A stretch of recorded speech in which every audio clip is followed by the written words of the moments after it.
Here we are at Camp Nelson in Jessamine County, Kentucky.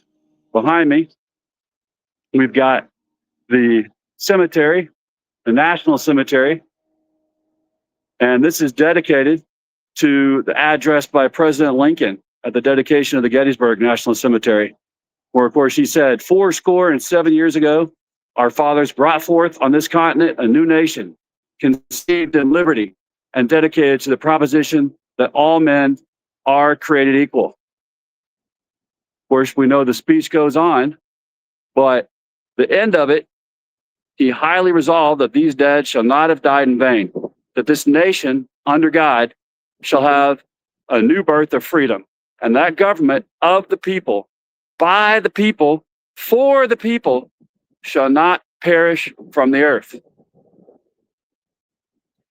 Here we are today, looking out on this great park. We've walked the whole width of it, breadth of it, gone down to the ravine, seen where the U.S. colored troops trained, lived, and many of them even died. Of course, we know that they fought in many, many battles in the Civil War, honorably, brave. But it took a long time for us to give them the freedom to join us. The war started 1861, was over in 1865, but it took Lincoln all the way until 63 to decide to let the soldiers find in their ranks these men who wanted freedom. But they first only allowed folks to come in from the southern states that seceded from the Union. So the slave-holding states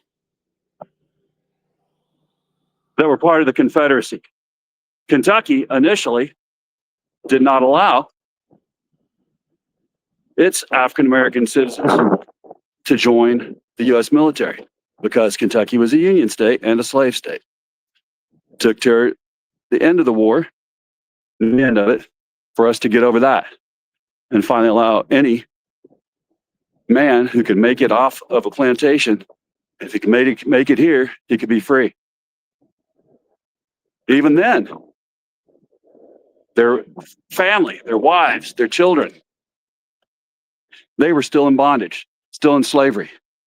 And when a group of them came here seeking shelter from abuse, from tyranny, the Union leader of this Camp Nelson kicked them out.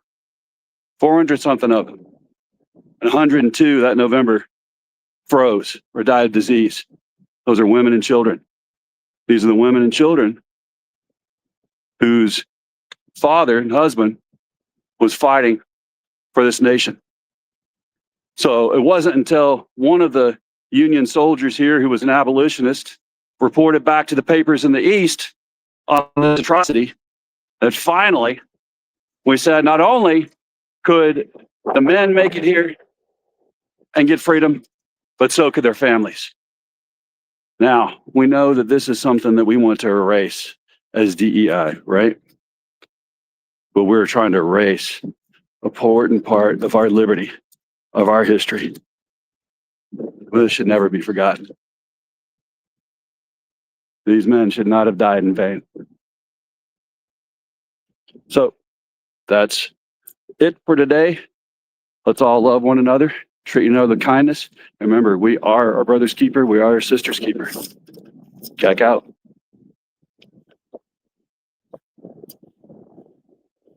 Thank you.